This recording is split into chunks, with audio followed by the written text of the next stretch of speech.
point that I'm calling psi mu. These are as well binaries. Mu ranging from 1 to k. This is the set of memories, or I will also call them patterns. And I'm assuming that they are known. We perfectly know them for the moment. Later I will relax these hypotheses. And then we introduce this interaction matrix.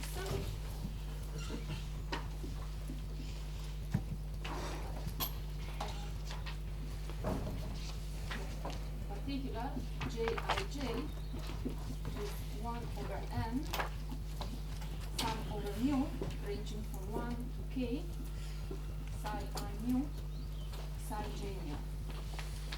So this is the interaction strength between neuron I and the neuron J, and I'm assuming a fully connected network. Then we obtained these neuronal dynamics.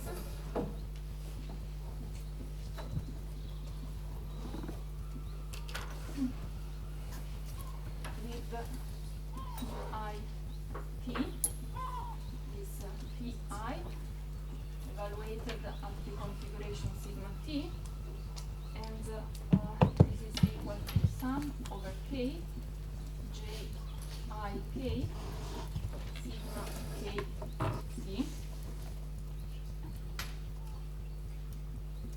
And for the moment, I will take the external field 0.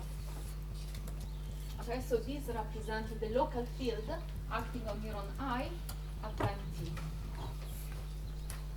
And now, our goal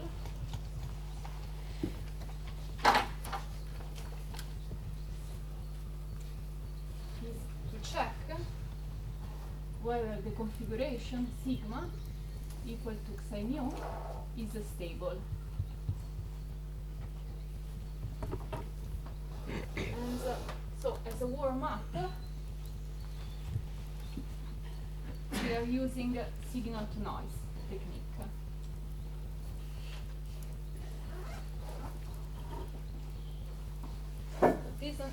This technique doesn't require any knowledge of statistical mechanics, so it is very simple to apply. And I'm recasting this condition in the following way. So we are checking if this condition is fulfilled.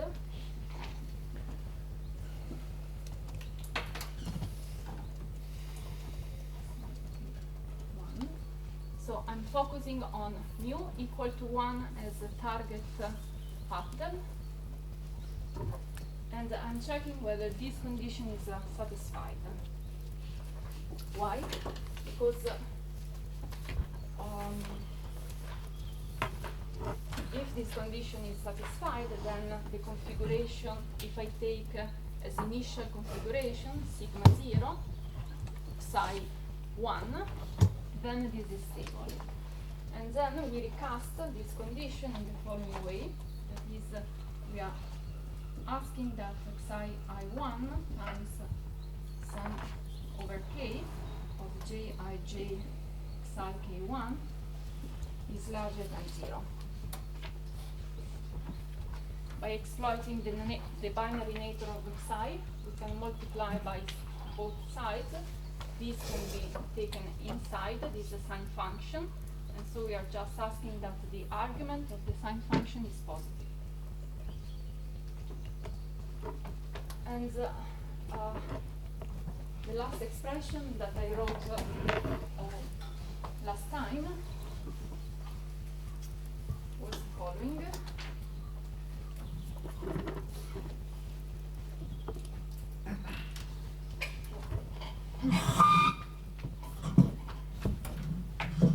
I'm writing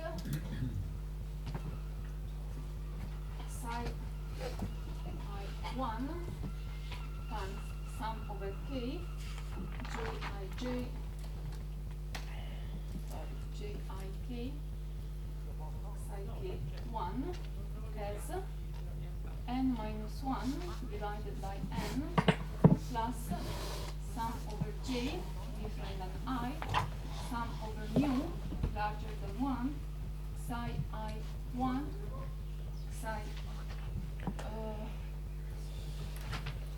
j1, psi I mu, psi j mu. I've changed this index. Maybe this is better. Okay.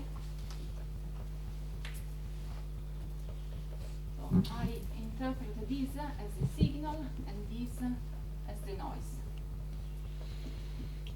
The signal corresponds to the contribution mu equal to 1 in this sum. Here you have the sum over mu. Sorry, here I forgot 1 over n. Sum over mu of psi I mu and psi j mu. And this is the contribution corresponding to mu larger than 1.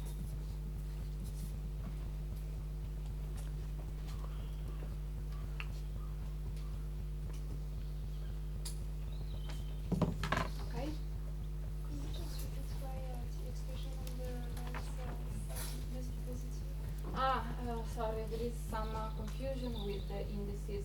Sorry. And? So, why is it the condition? Okay, I can make it explicit. Let us multiply both sides. So we have a 1, psi I1. Sine function of sum over k, j I k, psi k1. Now this psi I1 can be brought inside the sine function. So sine of sum over k, psi I1, j I k, psi k1. If you want this on the right hand side to be equal to 1, then the argument must be positive. So this is why here I'm asking this to be positive. Then as long as this signal prevails over the noise, we have that the pattern is stable. So this is also a sum up for I, right? But not for a specific I. Yeah, now I'm considering the neuron I, and then we will check that this holds for all the neurons. But this I is chosen without loss of generality. But I means each component of the vector C, right? This corresponds in this pattern to the ith entry of the pattern, but it also corresponds to the ith neuron. So I want the ith neuron to be aligned with the ith entry in the pattern 1. Okay.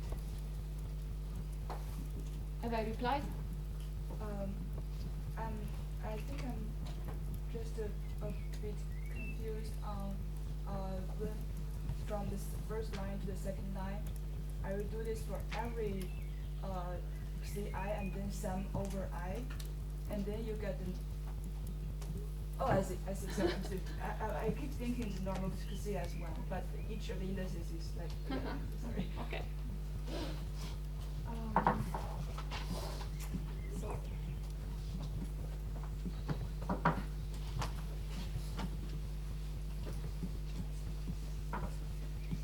So if we take patterns to be pairwise orthogonal, that is, if we ask that psi mu is orthogonal to psi nu, then I guess you can see immediately that the noise is 0.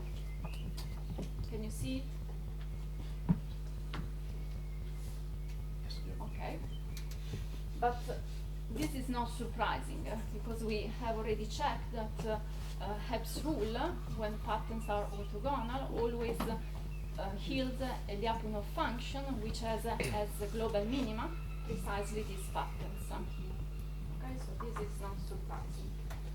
But let's relax this stronger hypothesis and let us consider, so this is relaxed now, and let us consider pattern entries to be IAD from a Rademacher distribution with average 0.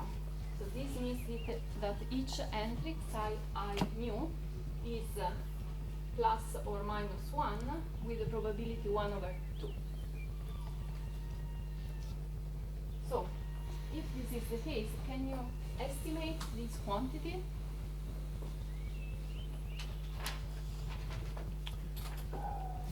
I'll give you a hint.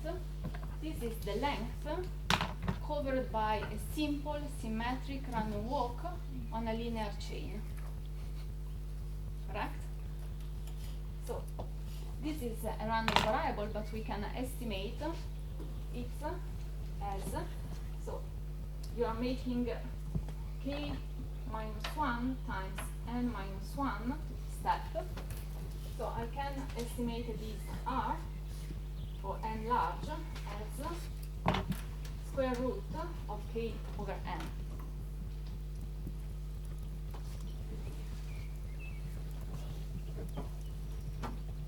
Okay, so this should be k minus 1 times n minus 1 divided by n. I write it like that. So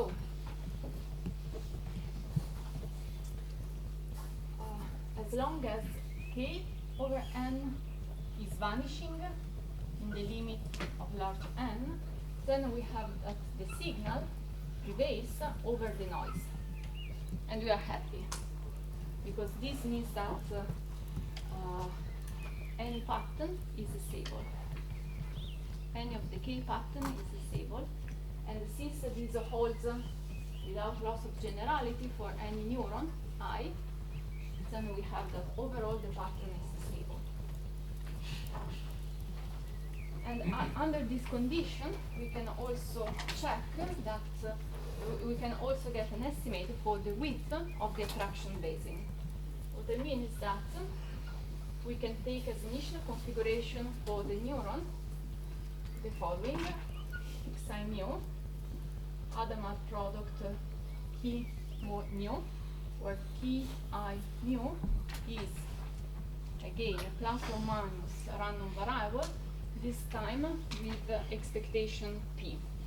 So this means, let's make it explicit, that the probability for k I mu to be plus or minus 1 is equal to 1 plus or minus p divided by 2.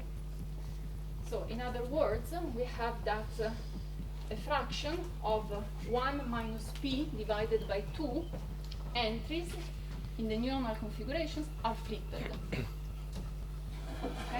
So the Hamming distance between sigma 0 and psi is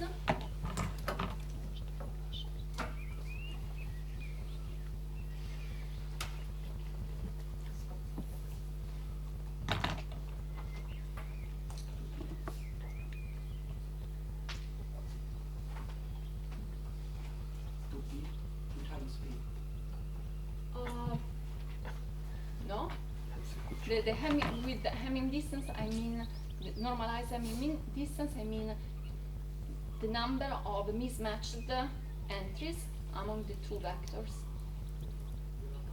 divided by n.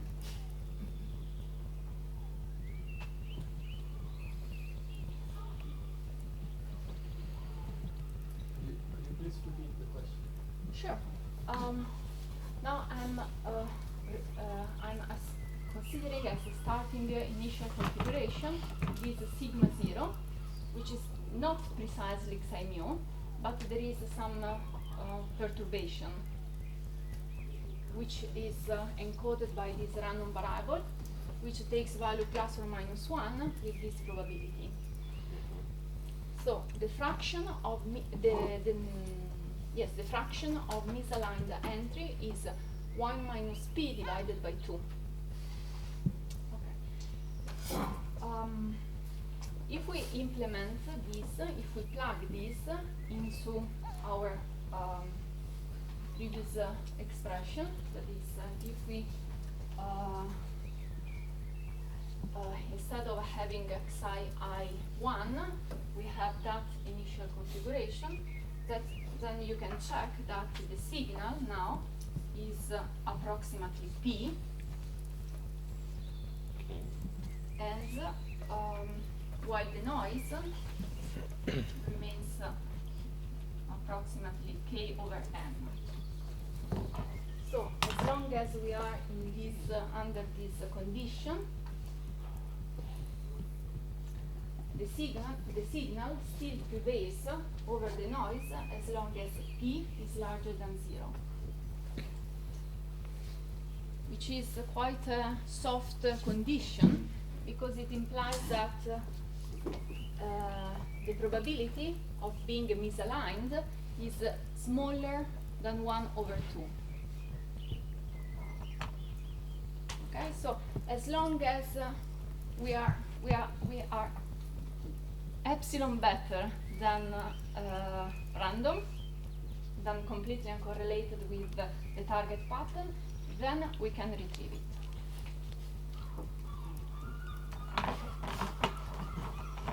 This technique also allows us to check the stability of other configurations, such as the following.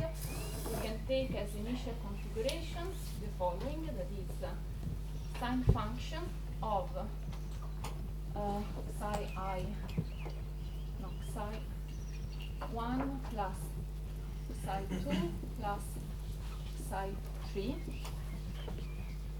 This corresponds to a majority rule. So sigma I0 takes the sign which is prevailing among these three. Sine of psi I1 plus psi I2 plus psi I3. And you can check, I leave this as an homework, that this is again stable under this condition. Even more, you can check that sigma 0 equal to sine function of sum for mu ranging from 1 to L of psi mu with L odd is stable. You can try to check it and also estimate the width of the attraction basin. In this case, I can give this a hint, the attraction basin is smaller than in the previous case.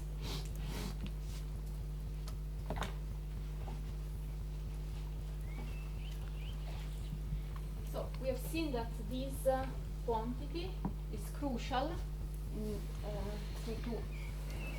for the stability of a pattern. If we relax this hypothesis, then we have an interplay between the signal and the noise, and things get a bit more complicated for stability.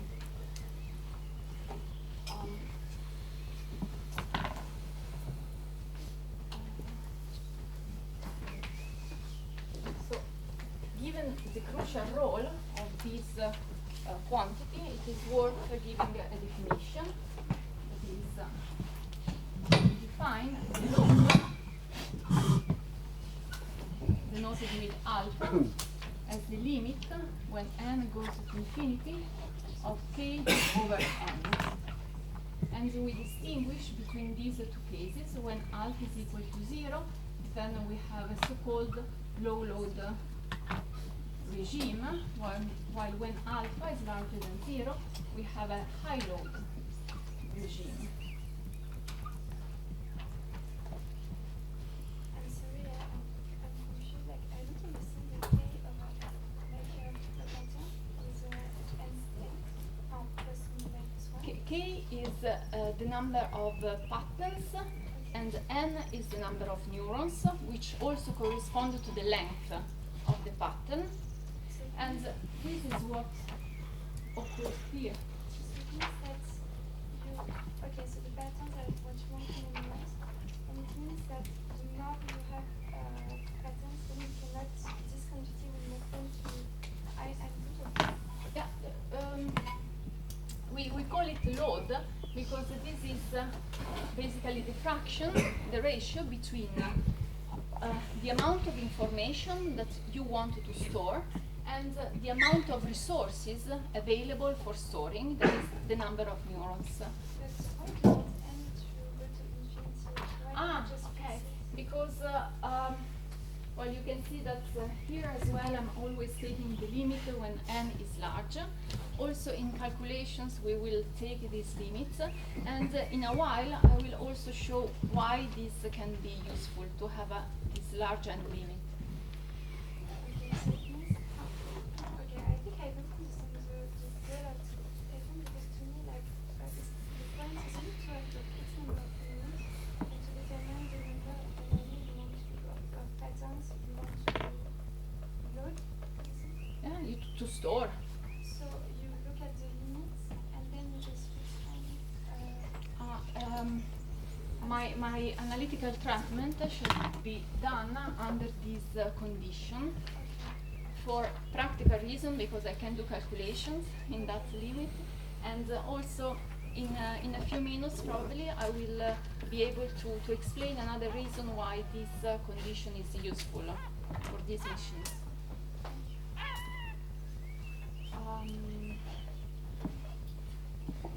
Okay, so let us see what we can say in the high load regime by signal to noise techniques.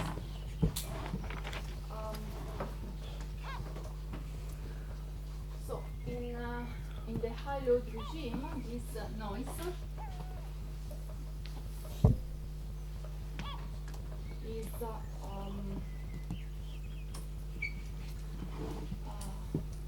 again in the limit of large n converges in distribution to the Gaussian random variable with mean 0 and variance alpha.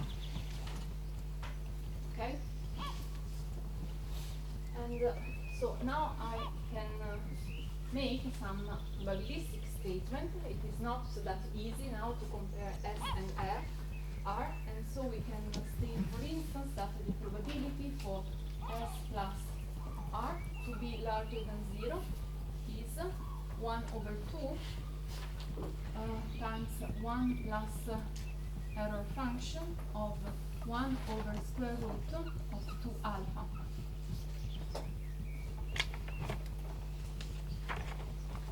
And if you ask that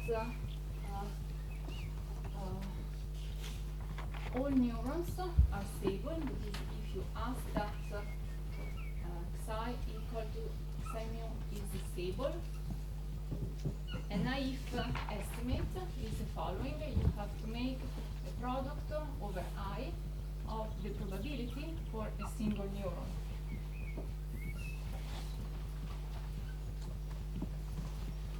Sorry, the first statement probabilistically, that's probability with respect to the stored pattern xi1. Correct. This is based on this estimate. So again, I'm using to make this estimate the fact that n is large, so that we can consider this as a Gaussian random variable. And this probability is with respect to the realization of patterns. So that's true for each individual I independently? This is naive.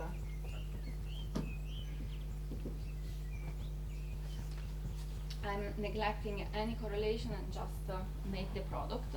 But in this way, you can go through calculations and find that there exists a threshold for the number of storable patterns that is log n divided by n. This can be reached analytically by handling this expression. But this still implies low load, actually. factory. You can do a little bit better by relaxing the hypothesis that you want a perfect retrieval. That is, you want that each single neuron is perfectly aligned to the related entries, and so basically you are asking a 0 epsilon stability.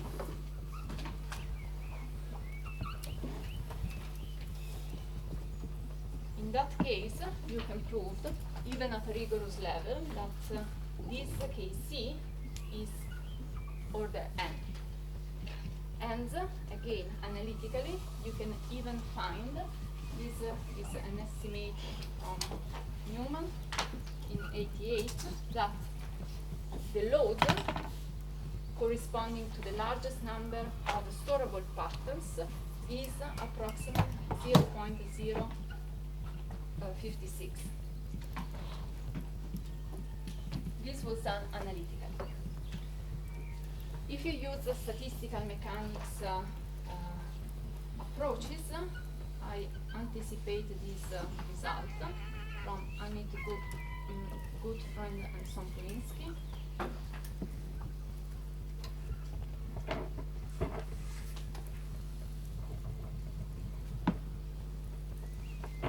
In '85, this is not rigorous and gives alpha c approximately equal to 100 to 1.138. So this upper bound for the number of storable patterns expressed in terms of the load can be looked at as a measure of the performance of the system. Okay, the largest is alpha, and the more performing the system in terms of amount of storable information given the amount of resources. Sorry, I don't understand. The Neumann Estimate? is an upper bound, and the Amit et al. Is the true value, or? No, this is an analytical estimate based on this requirement, while this is obtained by statistical mechanics tools, and it is an estimate approximation because it is based on replica symmetry and the numerical solution of some self-consistency equations. And there are even better results in this. I think Lukianova obtained another estimate for this alpha C, which is slightly larger. And just to check, the upper condition is for the strongest case, Yes, and perfect retrieval. yeah, good.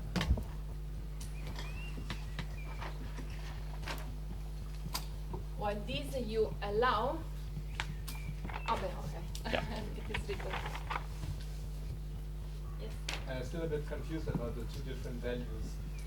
Alpha, the Neumann value is upper bound on perfect retrieval or on the This is under this condition. Okay, and the Amit Sompolinsky is for Again, the same. under this condition, but this is not truly using this definition, because this was obtained from by different methods. Okay. So the reason that the number differs is that they are actually having a slightly different condition. They are obtained under by different tools.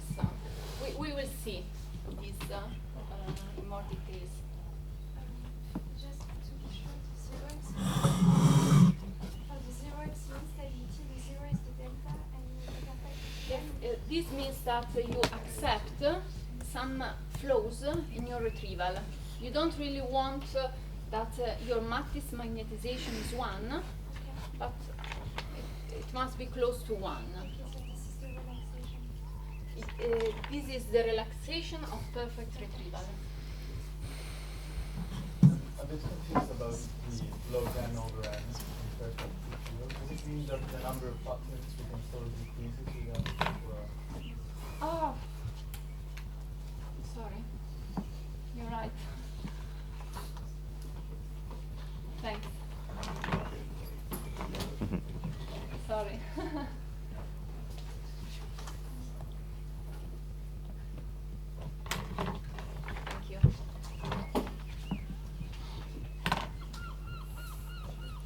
other questions? Okay. So, do you remember the critical load that we can reach by Cohen rule?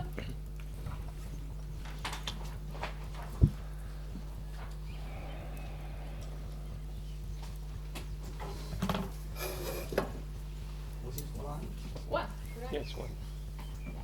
So this is much more performing than Hebb's rule. Okay, but the cost is that this is no longer local and you have to implement the pseudo inverse of the pattern correlation matrix. And so, by the way, this is also the upper bound for the capacity in this kind of networks. This is a result by Elizabeth Garner in '87. So we cannot do better than that with this kind of networks. With this kind of network, I mean a network with the symmetric interactions. Okay. Now, since I noticed that some of you are into random matrix theory, I have just a remark, because you can approach this kind of comparison between signal and noise by random matrix theory. In fact, by exploiting this Wishart-like structure for J, then you can apply Marchenko-Pastur theorem and obtain a distribution for the eigenvalues of J. By that you can write the probability for psi I1 times I0 larger than 0 in terms of the expectation of lambda square and the expectation of lambda to the power 3. Okay, this is just a remark. And here, what matrix is taken to be random? J. We exploit this, that J is, can be written in this shape. Well, we have the psi, but this is the usual way you write this matrix.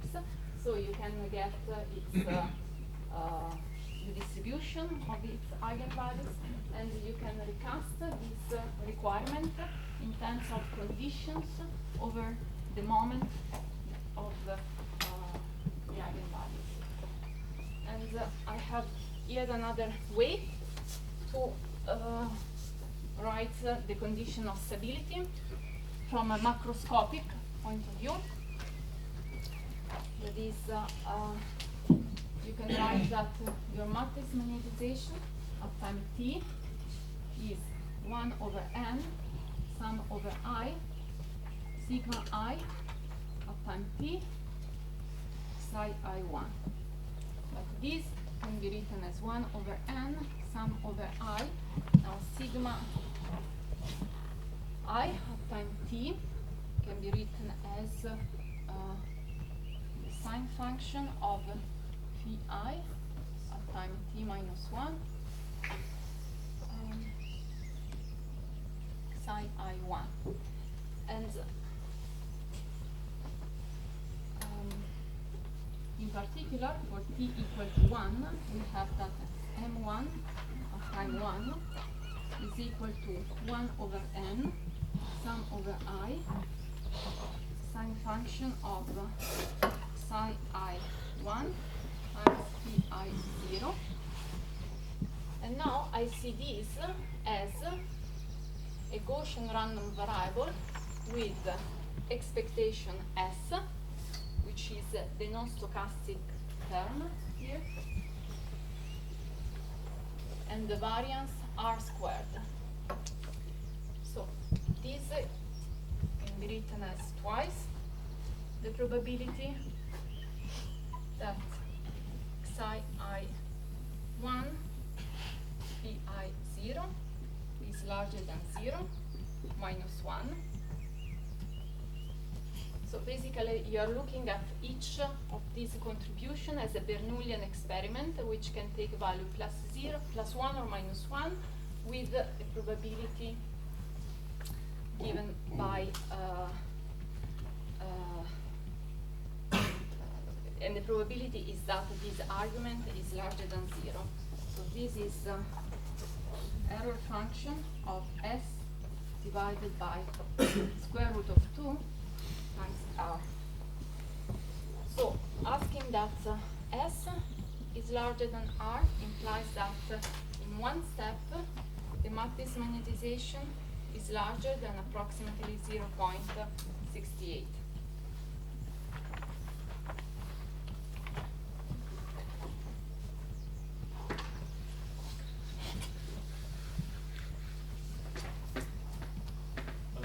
Before you erase the random matrix theory statement, could you just elaborate on what the expectation of lambda squared and lambda cubed, how are they related to this problem?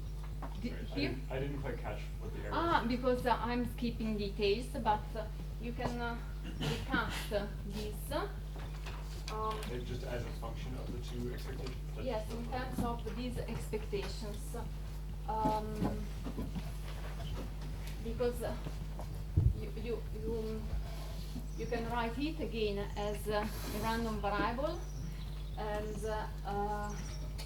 it turns out that the expectation is related to the second moment, and its variance is related to the third moment.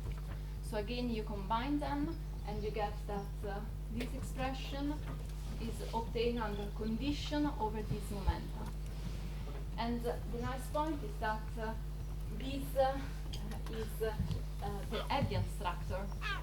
So this kind of approach applies anytime you apply this Hebbian structure, possibly even on elaborated patterns. As I was mentioning last time, we can move to the straight Hebs rule to the cohonence projection rule by a simple orthogonalization. So this still holds for cohonence projection rule, provided that you pre-thread your patterns by orthogonalizing them. And again, this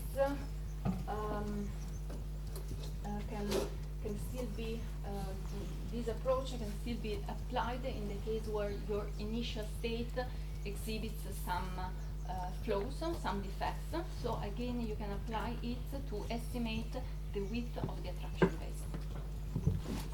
So, when you go above the alpha C, is it that all the psi mu become unstable at once, or there's Correct. something more progressive? Yeah, you're right. And now give more details about that. Correct. It's a first order case. So we have seen that at least in this noiseless picture, as long as alpha is equal to 0, as long as alpha is equal to 0, then we can retrieve. But as alpha is increased above 0, then we can have some problems. And I make just a sketch to give you an intuition of what's going on. So here is alpha, and here is the percentage of errors in your retrieved state. As long as you are below alpha C, then you are roughly around 1.5, like this. Because we said that we allow for some defects, so we have some, the matrix magnetization is not 1. We don't have a perfect retrieval. But at alpha C, we abruptly lose retrieval capacity. And the fraction of misaligned entries is 50%, which means that our retrieval state is uncorrelated with the target pattern.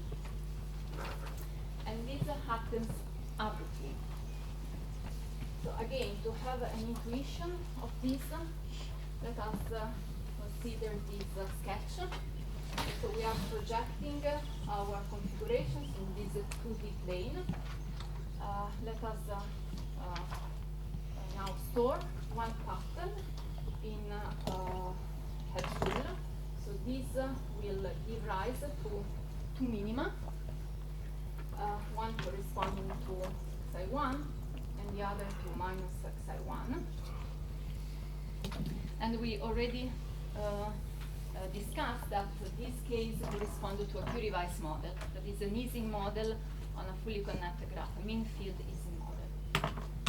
But as long as you start inserting new patterns, then you have that wave attraction basins will start to overlap.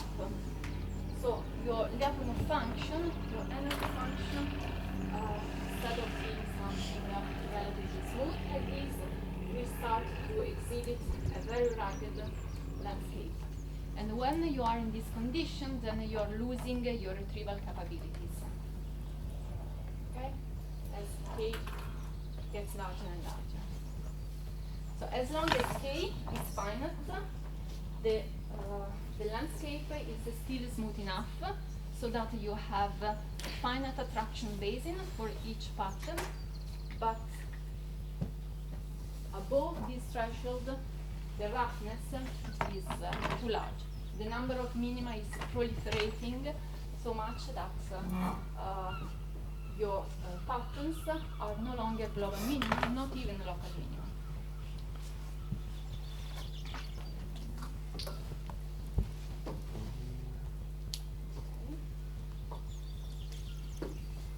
So, this picture clearly depends on how you chose the interaction matrix. Okay? This outline depends on how you choose J. So we might look for definitions of J beyond common projection rule, which fix this issue. And now I'm presenting a few proposals in this sense, which were inspired by a work by Hopfield in '83. This work that I now quickly summarize is numerical. And the idea is very smart. So, as we said, we can look at this interaction matrix as the result of an iterative procedure, where at each time step I add, that is, I store a new pattern. Okay? Now, the idea is the following. So, when alpha is very large, I have this rugged energy landscape. And each time I add a new pattern, I make this landscape even more rugged. And by applying this rule, say mu plus 1, mu plus 1 over n, psi I mu plus 1, psi j mu plus 1, I'm basically carving a new minimum in the energy landscape. So the idea is the following. Let us apply a reverse storing rule. That is, let us sample these spurious minima I'm not interested in because they do not correspond to any pattern. And let's get rid of them by applying a reverse rule where instead of adding, I subtract. So, starting from alpha larger than the critical value, I initialize the system randomly, so the initial configuration is random, Rademacher entries. In that condition, I'm likely to end up into a spurious state. Let me call it sigma star. So again, this is a spurious state because it is corresponding to a minimum which is not a pattern configuration. So I'm not interested in that. And let us revise Help's rule as follows.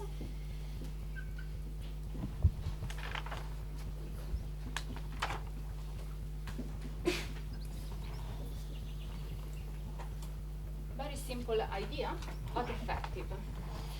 So you sample these spurious configurations and you erase them from the related minima from this energy landscape. And by proceeding in the following way, numerically, hope we'll check that the accessibility, that is the likelihood of ending up into a retrieval configuration, is growing with the number of unstoring steps.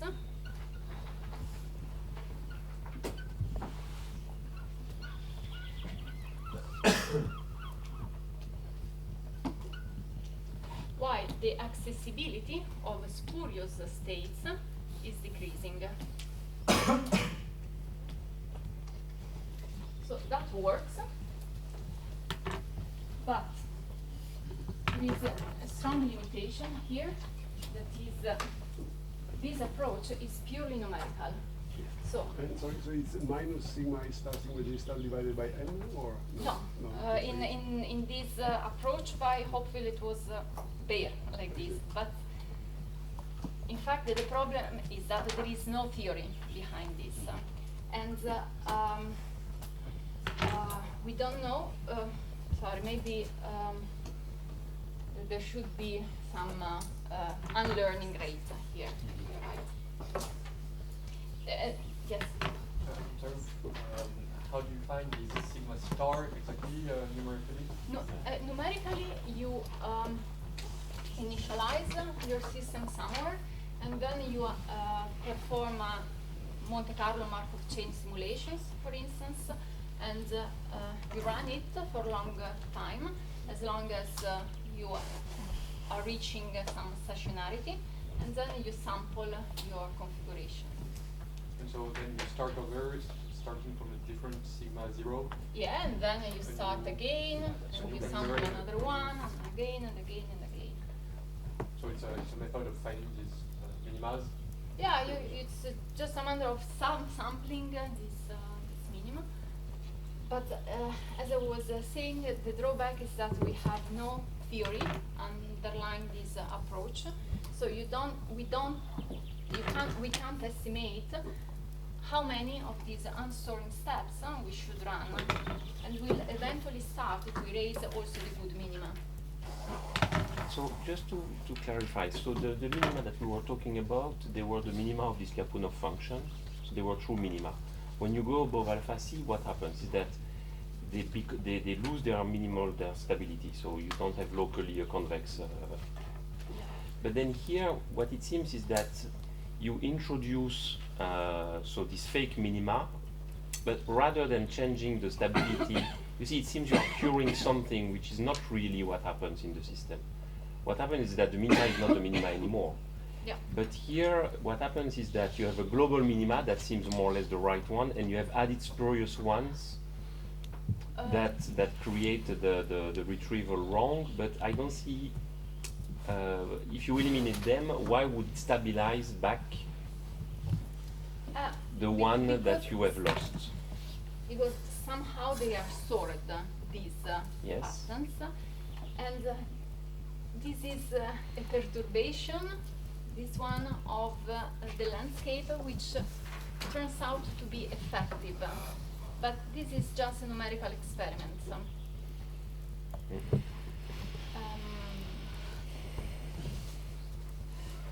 So the idea is that if by adding you store them because the related configurations are energetically. But I think my question is related to the picture that you draw, where you are adding minima. Okay. Adding minima does not remove the stability of existing one. But So this is this picture that I question, actually. Okay, because you have an interference between the attraction basins, so that if the number of patterns that you're storing gets too large, then this interference gets so large that the edge between different patterns becomes deeper than the actual patterns. The intuitive picture, yeah. Do we have a sense of how many spurious minima there are? Is it exponential in K? Exponentially then. In N. So yeah, my question was connected with, actually this connects very well with the talk about from Jan LeCun on like a contrastive learning, and what we were saying is that like this doesn't scale well with the dimension. Assuming, I mean, in for networks in general, we have like for n that grows to infinity, then what's the scale of this process? I mean, we have like exponential number of spurious minima. How can it work then? It is just a heuristic approach here, which is the problem of this approach. But luckily, there are some analytical versions of it that I'm now discuss. If it is okay for you, or okay.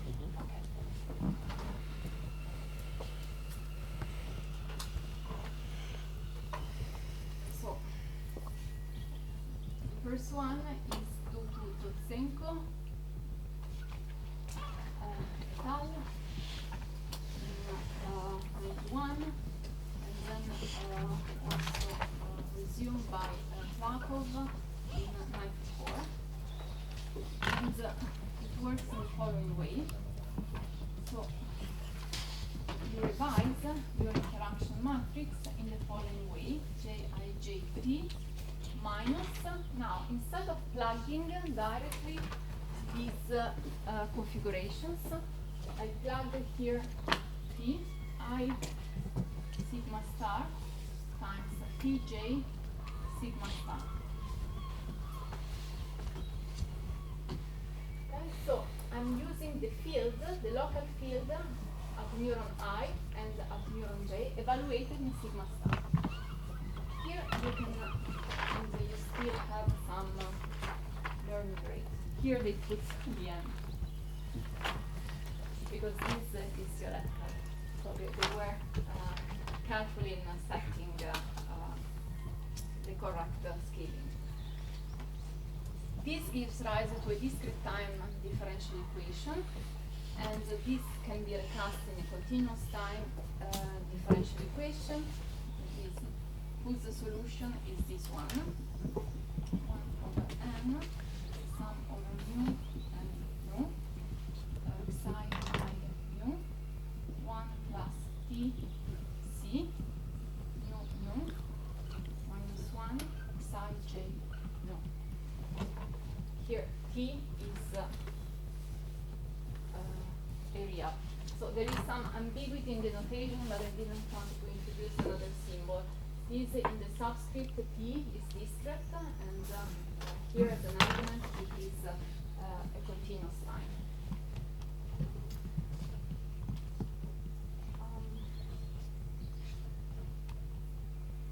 Okay, in this case, as a T goes to infinity, they found that alpha c is equal to 1. But can you see a drawback in this result, in this expression for J? The second one. Yes, this one. This one apparently works because as t goes to infinity, they found that alpha c is equal to 1. So we reach the upper bound.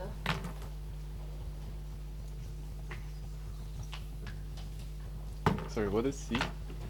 C is the same as we have seen yesterday, that is the pattern correlation matrix.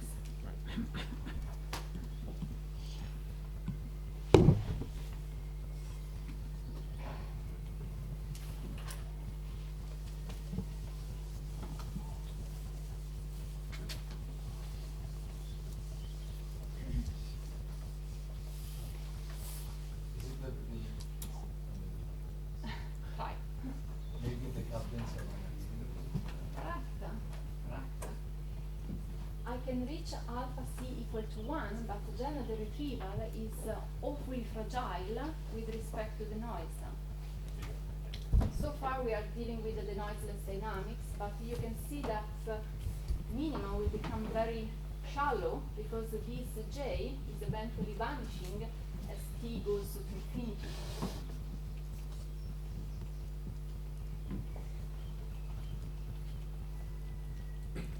So as long as you set a non-zero noise, fast noise in the neuronal dynamics, then you lose your retrieval capabilities. So is the idea behind that the fact that we have a very rough landscape and in order to cure it we have to make everything very, very shallow? Yeah, but you are also curing it in the sense that you are retaining the right minima, which in general are not global minima. So if you just leave this, it doesn't work. So you see that as t goes to infinity, you recover coherence projection rule, but with a factor t, which is vanishing. And we also work on that. There is a paper where we introduced, again, another revision on that, which works as follows. Jij at time t plus 1 equal to Jij at time t plus epsilon divided by 1 plus epsilon t multiplied by jt minus jt squared. And again, you move to a continuous setting and you find this solution.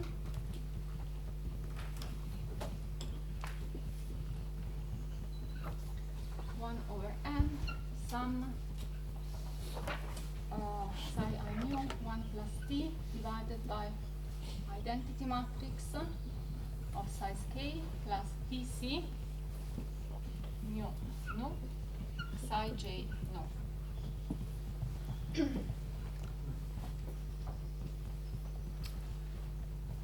Okay, and now maybe I can reply better to your question, because the role of this contribution is very clear.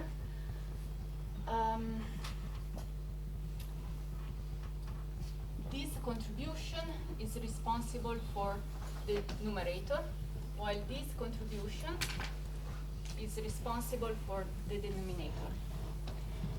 And this interplay between these contributions was inspired by biology, in particular by the mechanisms of curing during sleep in mammal's brain. You have, as you probably know, an interplay between slow wave sleep, that is deep sleep, where your heartbeat are very slow, and rapid eye movement phase, where you dream. So, during a slow wave sleep, well, in general, during sleep, a very cartoon picture is that you have a defrag of memories in your brain.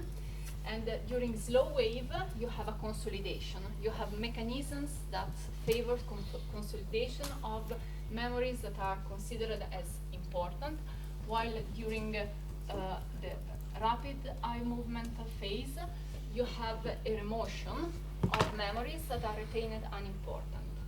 So this is responsible for this consolidation term, which adjusts the issue when t goes to infinity, while this is responsible for the remotion term, this one. And this is a formula which for t going to 0 recover Hebb's rule, while for t going to infinity recover Cohen's projector. And in fact, we find that alpha c as a function of t, when t goes to infinity, reaches 1, and it is an increasing function of t.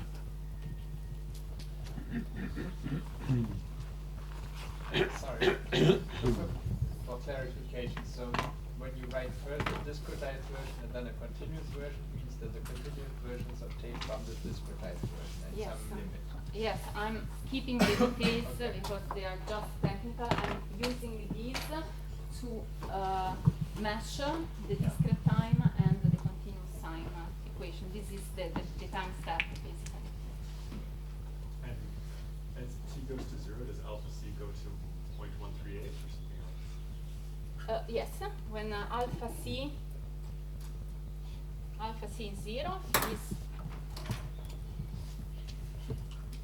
this one. Is there a -1 in the matrix?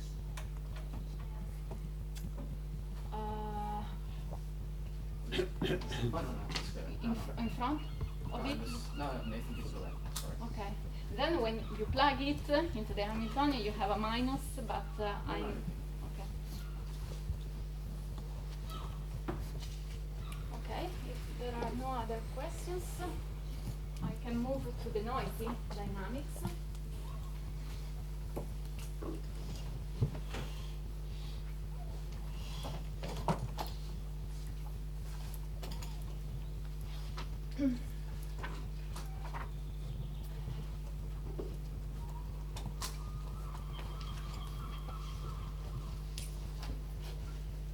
So here the dynamics works in the following way. This is the sine function of pi at time t plus t, which tunes the noise, zi t, where we said that t is in R. In this case, this is positive, and I will also introduce this beta, which is the inverse of t. I also recall the cumulative distribution for this random variable, which is 1/2, 1 plus hyperbolic tangent of z. And so in this case, I have to adopt probabilistic framework.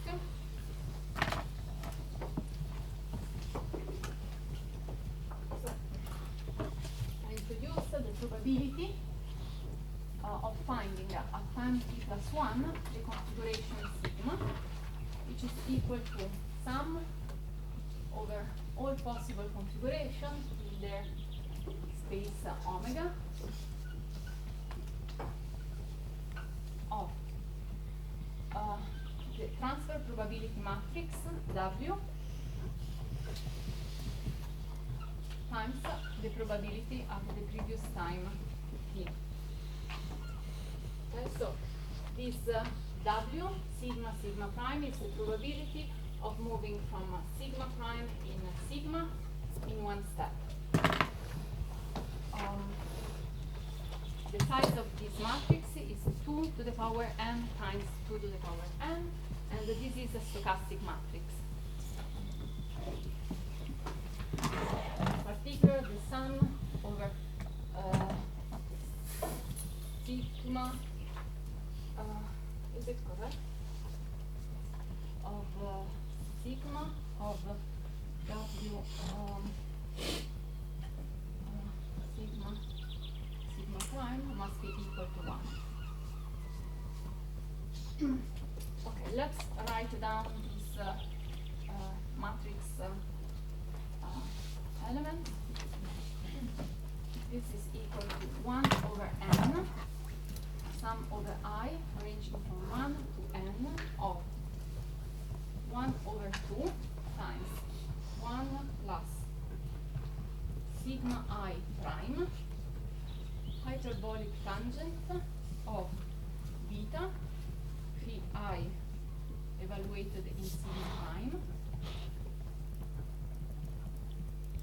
delta sigma prime, plus 1/2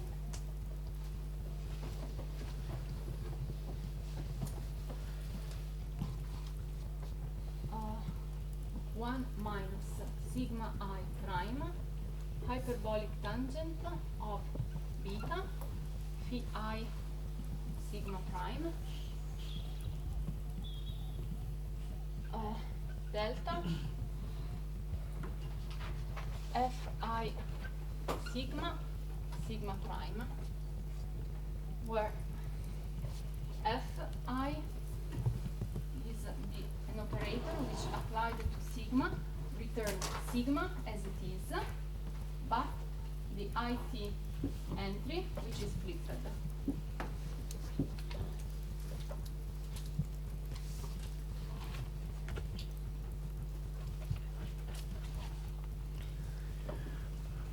Let's comment this expression. So, in order to move from sigma prime to sigma, you have two options. Either you are already in sigma, okay, so there is no change, or you are in a configuration that differs from sigma by just one spin, because this is a sequential dynamics, a single spin flip, single neuron flip dynamics. So you have to consider the probability of selecting precisely the neuron that is flipped with respect to the target configuration, and this accounts for this 1 over n, sum over I. So I'm selecting neurons randomly from a uniform distribution. Then, the case where the current configuration is already the target one, takes this probability. So it's the probability that the neuron that we have picked up is sigma I prime, which corresponds to the target 1. And this is the probability of setting sigma I as to set the neuron I as a sigma I. Can you see it? Okay. And then you have the case where the current configuration differs from the target configuration due to the state of the neuron I. In that case, you have this probability. So this is the probability of moving from sigma prime to another configuration where the neuron I is flipped.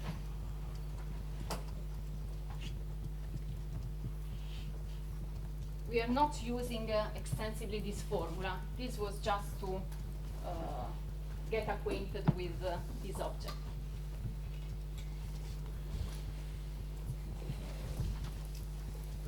And also to notice that this transfer probability matrix is homogeneous. Therefore, I can write that the probability of finding a configuration sigma at time t can be written as W power t applied to P0 in the configuration sigma.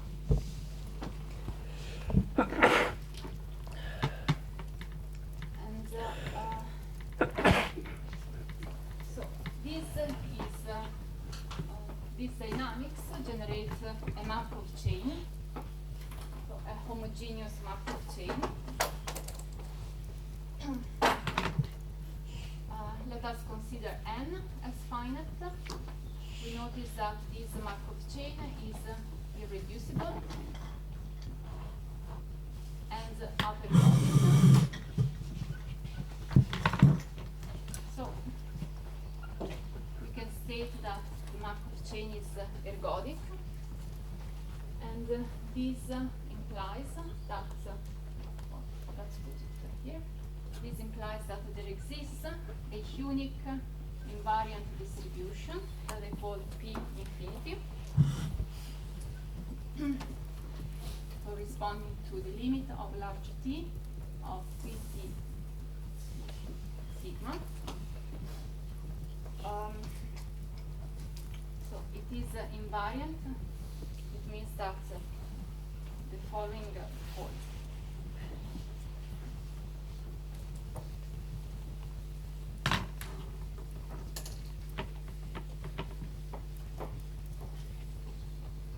Okay. So this corresponds to a set of 2 to the power n linear equations which are coupled together. So if we were patient enough, we could solve all of them and find this invariant distribution. We are not that patient, and so we will ask for another condition to hold, which was mentioned before. That is, we ask that the system is not only ergodic, but it is also reversible. Or, if you prefer, that you are in equilibrium. So, in other words, we are asking for detailed balance to hold. That is, we are asking that W sigma prime times P infinity sigma prime is equal to W sigma prime sigma times P infinity sigma.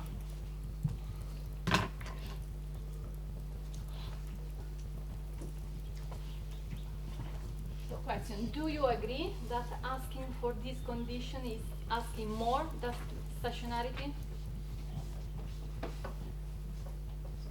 See? All of you. Maybe. To be convinced, let me write it explicitly. This flow in the probability.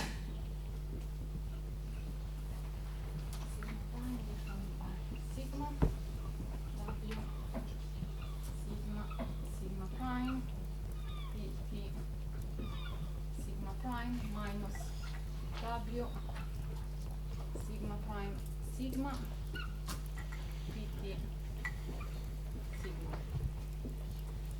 Okay, so this is the change in the probability of finding the system in a configuration sigma while moving from time t to time t plus 1.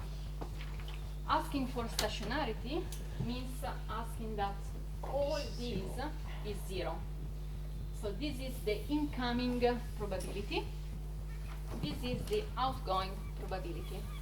Okay, so if this is 0, then we have a stationary process. Asking for detailed balance means something more. It means asking that each single contribution here is 0. Okay.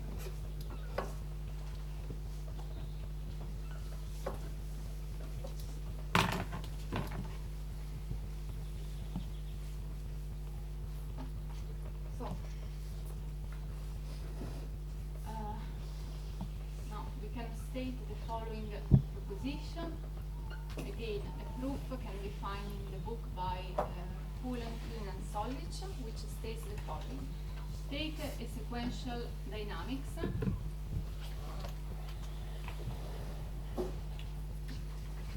and take an interaction matrix which is devoid of self-interactions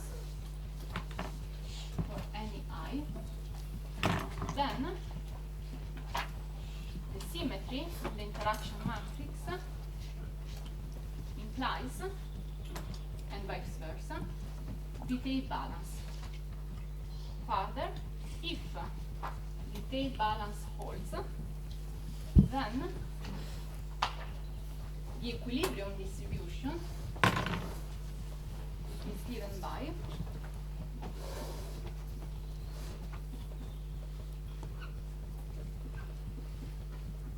this expression apart from the normalization factor.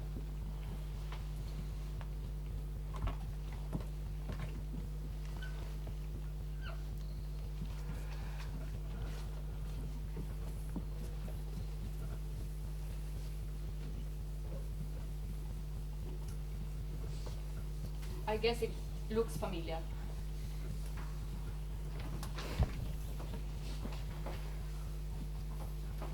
the Boltzmann-Gibbs distribution for a system with this energy function.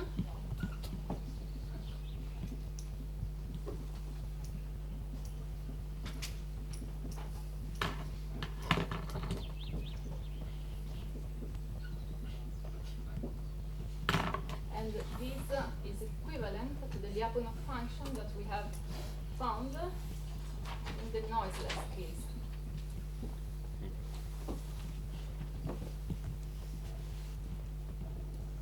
So, in the presence of noise, if we ask for the symmetry of the interaction matrix, which is the case for our Helm's rule, the detail balance is ensured. And in this condition, we can write the invariant distribution, which is an equilibrium distribution, which has this form, which is the Boltzmann-Gibbs distribution for a system described by this Hamiltonian. So at this point, we have a large set of tools that we can apply to investigate this model, those of equilibrium statistical mechanics. Okay, but before proceeding, I have a couple of comments. So first, we have a consistency between the noiseless and the noisy scenarios, meaning that in the noiseless scenario, the minima in the Lyapunov function are at the fixed point. Fine. Here, the minima in the Lyapunov function are the likely configuration, the most likely configurations. But there is a subtle issue, that is the system described that we are considering, described by this distribution, is ergodic. This means that once we reach one of these minima, we might escape from it. While the existence of fixed point was crucial to establish the input-output relation in our retrieval machine. So now how can we read the output of the system? Can you see the issue? How would you fix it?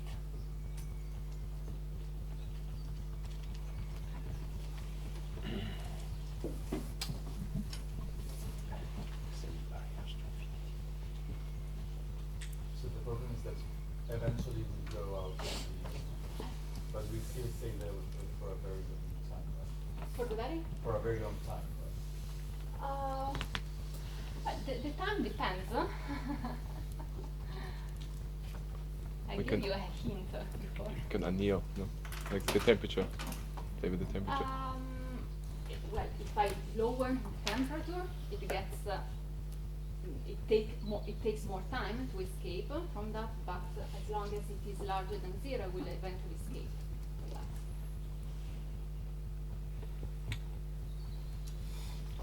You can send the barriers to infinity. I can send the size to infinity, yes. I break down ergodicity asymptotically. This is another reason why we are interested in the large n limit. So I give you an intuitive sketch of that. So let us consider a Markov chain on this kind of structure, I don't know, like this. Okay? Each of these nodes corresponds to a state in your Markov chain. So in our neural model, each of these is a different configuration in your system. So given that, you can move from any node to any other node. Fine. Now let us grow n, and for instance, let us insert other nodes like this. Okay. We go on like this. And you see that as n gets larger and larger, the growth of the network may be such that there is a unique link, or at least a finite number of links, to move from one module to the other. So we have this bottleneck which impair somehow ergodicity. So we will tend to sojourn in either one of the two modules. And now we have a memory of the initial state, because if we initialize our system here, then we will probably stay there. So from a more physical perspective, this corresponds to having an energy profile like this, maybe, with an energy barrier, where this is a subset of states which are accessible to each other. This is another subset, and here you have an energy barrier which is say, proportional to grows with n. Sorry, it's not obvious to me why you would have only a single link. It seems like Because this is a sketch. Yeah. The point is that as n grows, the number of links must remain finite. It seems like the number of paths between any 2 points should grow exponentially with dimension. Is the restriction that you don't pass through any other minima along the way? This is just a sketch on a Markov chain point of view. If you prefer a more physical perspective, then you have several states. Your configurations may be split, in this case in two subsets, where you can access the states in one subset, but crossing this barrier gets more and more challenging as n grows. And so again, you have ergodicity breakdown. If you don't like these intuitive pictures, I can give you a more mathematical one.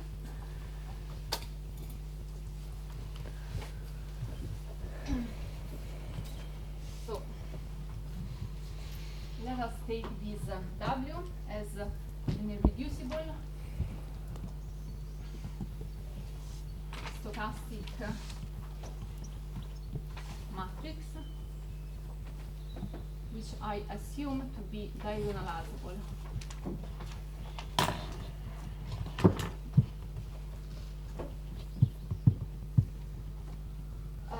So by Perron-Frobenius theorem,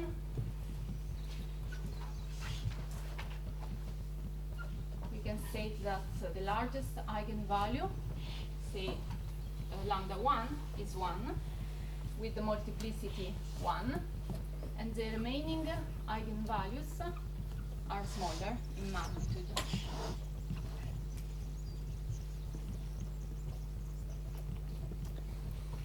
So again, by this theorem, I can state that the right eigenvector corresponding to this largest eigenvalue is made by 1s, while B1 left, the left eigenvector corresponding to this eigenvalue is the invariant distribution.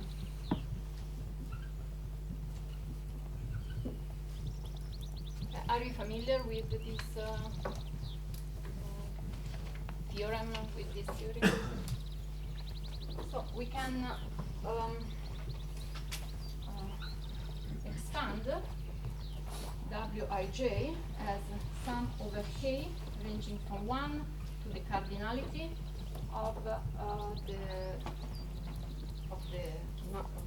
set of states in this way.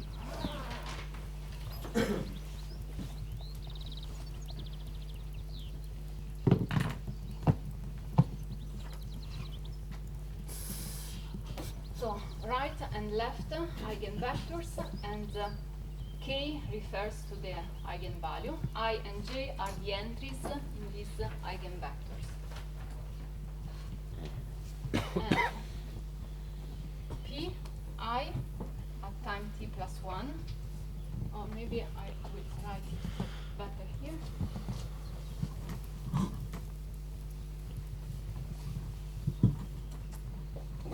So pi at time t plus 1 is equal to sum over j from 1 to cardinality of omega wji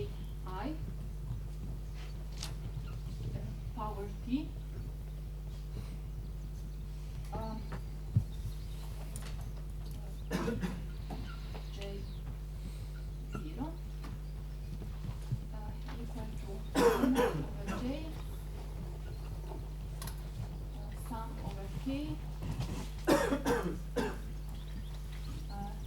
omega k to the power p k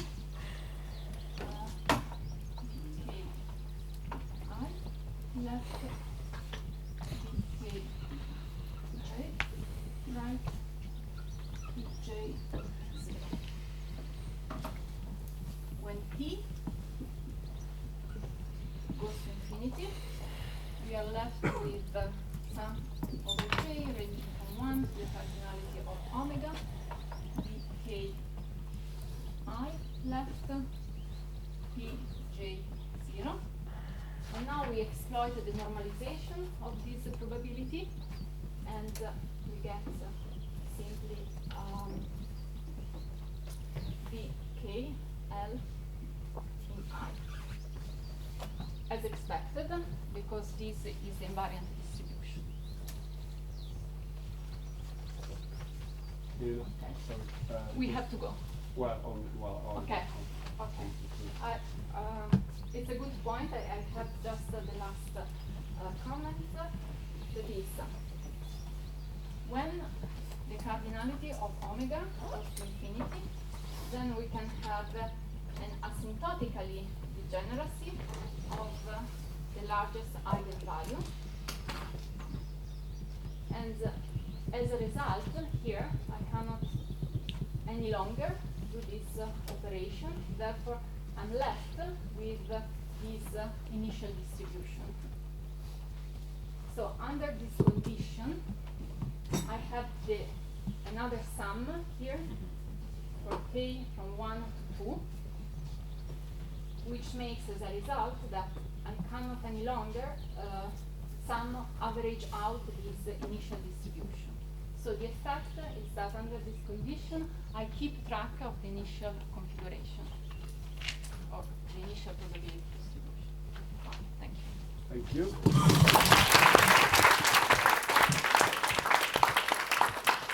So there is time for a few questions. In the meanwhile, I will call the instructor, and we do like last Monday, so they will come and we will dispatch the crew. So please, if you have questions, otherwise stay here. And just so I understand, this you're basically saying the cardinality of this set is faster than t is going to somehow, and then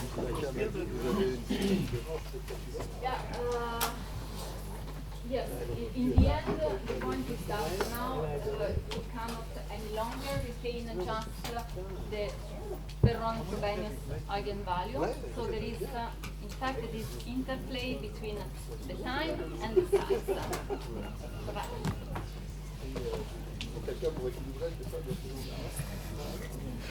Other questions? We try to get the last line.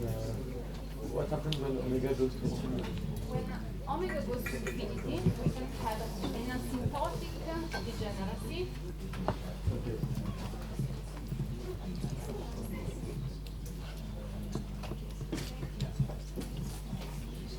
Of the largest eigenvalue. So as a result now, here I have to keep not only lambda 1, but also lambda 2. And as a result, I have this sum over k, which implies that I cannot any longer, I have this bj, which correlate with this, and so I have to, I was faster. I'm not faster.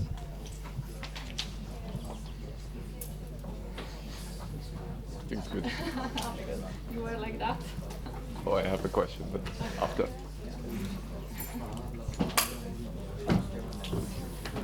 All right, so if there are no other questions, thank you again.